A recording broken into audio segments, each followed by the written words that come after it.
Hello everyone, welcome to Cellopedia. This is Maxim. I see you decided to start working on the Etude no.1 by Dotzauer. You open the book and, oh no, this etude is a one-page long. So many notes to play.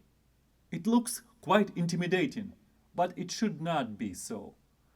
I will do my best to make it easier for you. We'll walk through every part of this etude, and I will teach you what to pay attention to and how to work on such a long exercise. The first thing we have to do is to check if you do everything right by preparing yourself to play. Make sure that your cello is in a good position.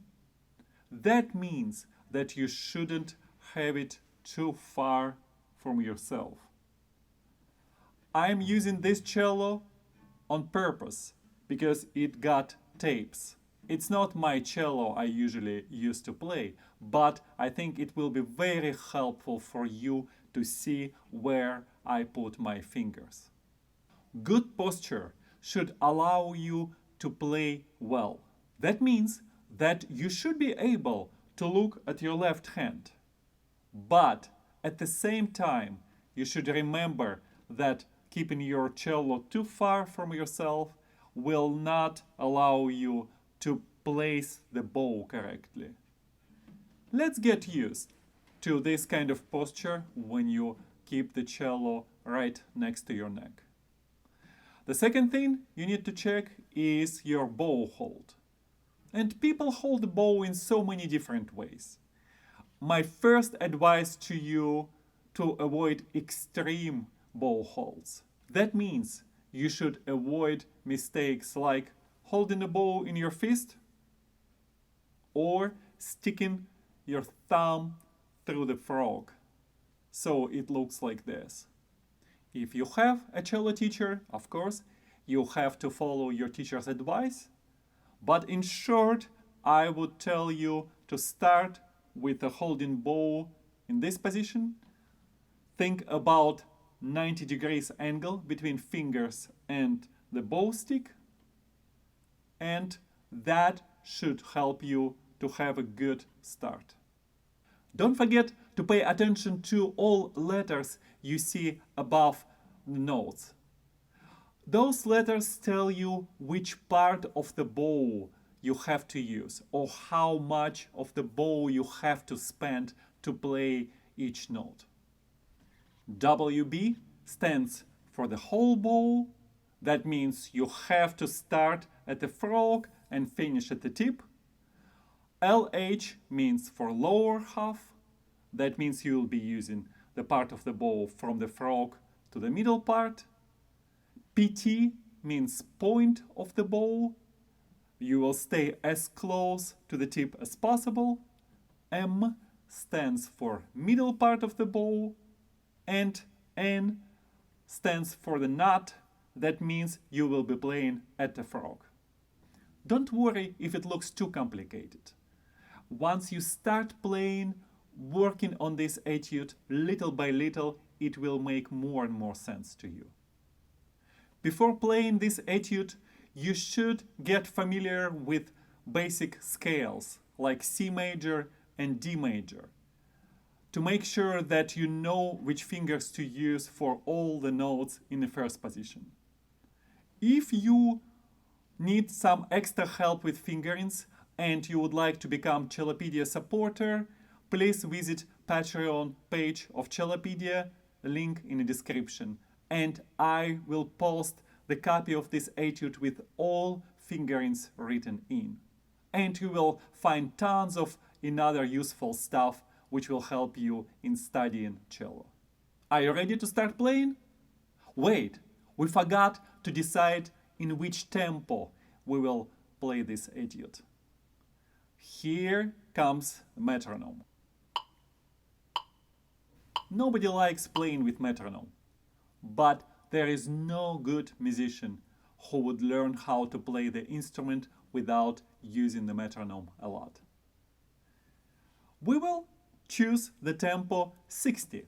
That means the metronome will be making 60 clicks per minute.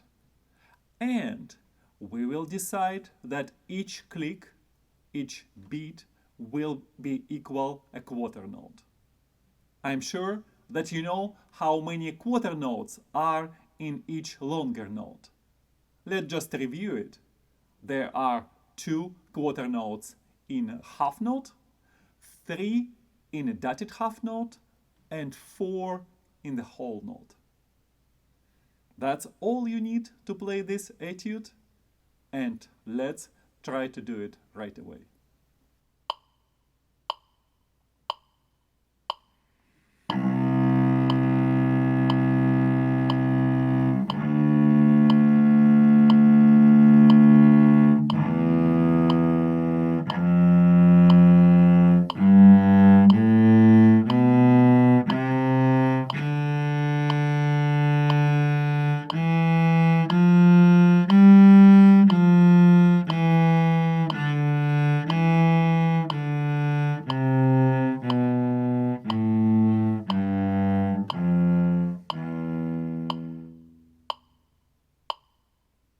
Have you tried to play with me?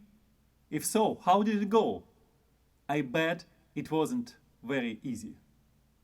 Look, the challenges we have here are string crossings. That means you have to go from one string to another. In order to do that, you have to make sure that you pay attention to the bow angle. The proper bow angle will allow you to play without your bow moving up and down the string like this.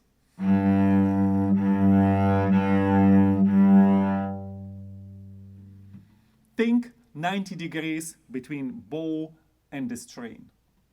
And you will have to pay attention to dynamics. When you started this etude, you had to play forte. That means very loud, and you used a lot of the bow.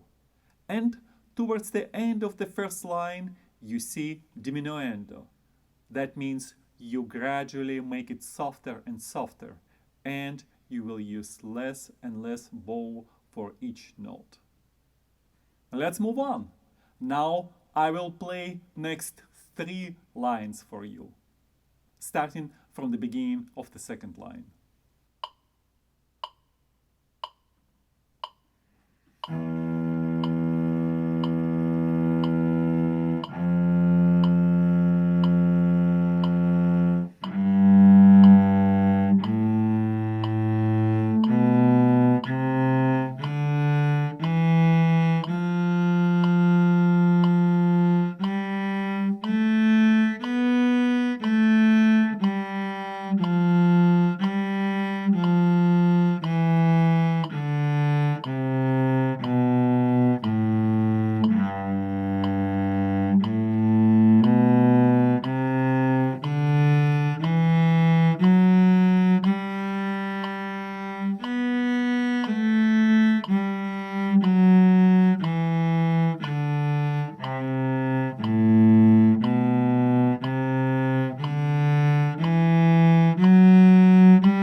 By the way, this is the best way to practice. When you are not just playing the piece of music through, but you breaking it down to little parts. It could be just one measure, or it could be one line. It's up to you to decide, but choosing to work on the very short part of the piece will allow you to play it many times without getting too tired and to pay a lot attention to just one thing. And that will allow you to remember how to do it right. And that memory will help you to play it really well. In this part, you had to play number of F sharps. We don't have F sharp as a key signature. That means by default, all Fs are F naturals. And that means that you play F on the C string in normal position without making an extension, and on the D string you will play F with the second finger. However, when you have to play F sharp, on the D string it will be 3 fingers, and on the C string you will have to make an extension. You'll have to stretch first and second fingers, and that will help you to bring your pinky to the proper position. Those sharps or flats you see scattered somewhere in this etude are called accidentals. They only work until the next bar line. They only work for the duration of the measure you see them to appear. The key signatures are different matter. If you would see flats or sharps next to the bass clef, that would mean that all those notes would become flats or sharps. If you would have F sharp next to the bass clef at the beginning of each line, all Fs in this etude would be F sharps. However, in this etude, you have no key signatures. You see that there is nothing written next to the bass clef. That means that by default, all the notes have no sharps or flats. Now I will play for you next 2 lines, starting from the last note of the 4th line.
When we try to play louder, we often need to use more bow. However, sometimes there is no way to use even more bow. What do? We play in more active way. We give more weight to the bow, and the bow is making more sound. So we apply the more pressure on the string. So you see, we have 2 very powerful ways to make a sound louder. We can use more bow, and we can press harder on the string. When you will become more advanced, you will learn another way to make a sound louder or softer. That will be the change in the position of the bow, making it closer to the bridge or closer to the fingerboard. But we usually need to wait some time until we start making this to happen. In the couple of lines I just played for you, you had to play B flats. And here it's the second finger on the G string. Unless you played a scale like F major or B flat major or E flat major, you might not be familiar with this note. So that's a perfect chance for you to explore it. Nothing extraordinary, just instead of 3 fingers for B natural, you would use 2 fingers on the G string. The same way you would play F on the D string or C on the A string.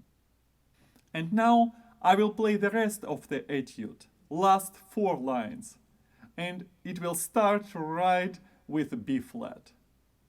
If you can follow me with your cello, that would be great.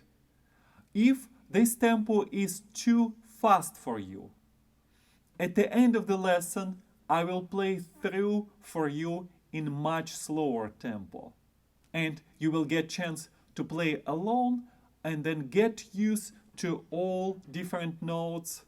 And right after that, you can switch to the faster tempo.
At the end of this etude, you see you have several accents, and those signs, treat them as exclamation points. You have to play the note much louder.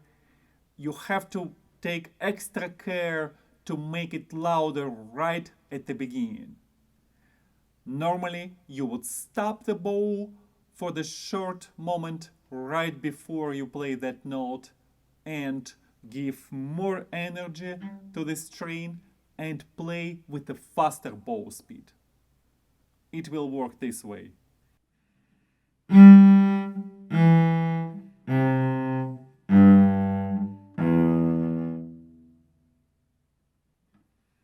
And you have the Italian word pesante written.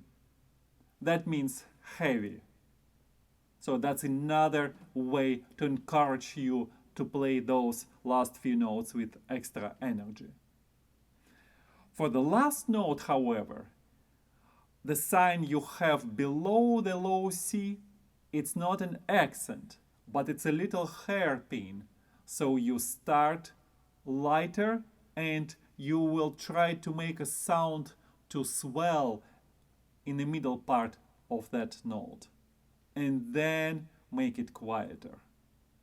So start soft, then louder, then quieter.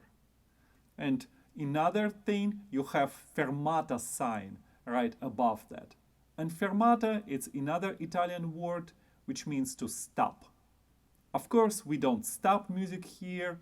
Fermata means that whichever note you have, you add at least half of its value. So if you would have to play 4 quarter notes, long note, the whole note, then with fermata it would be at least 6 quarter notes long. And that will sound with that little swell this way.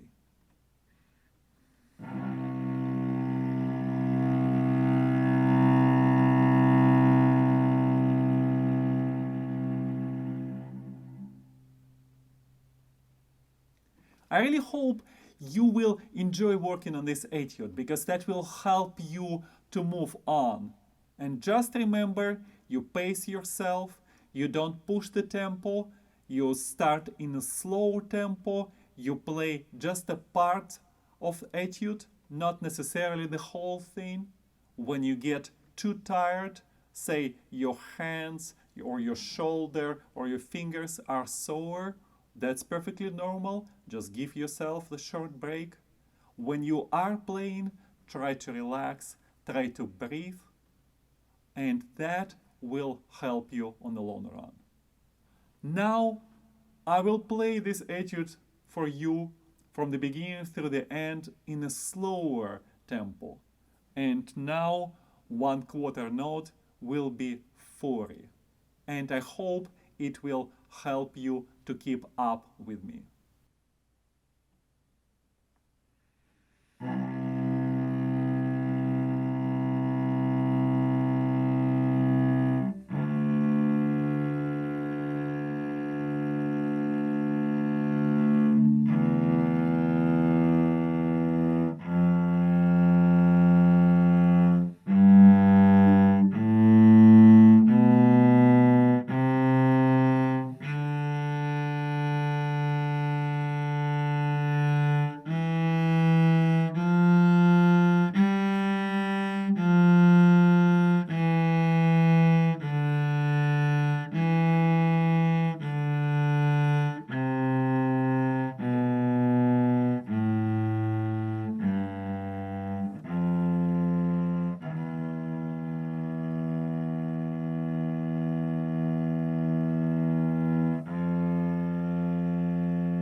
Thank you for watching. I hope that you will like working on this etude and continue. Those etudes by Dotzauer will make your technique much better. I recorded number of the etudes from Dotzauer book 1, 2 and beyond that. Please check them out and I hope we will keep learning cello together.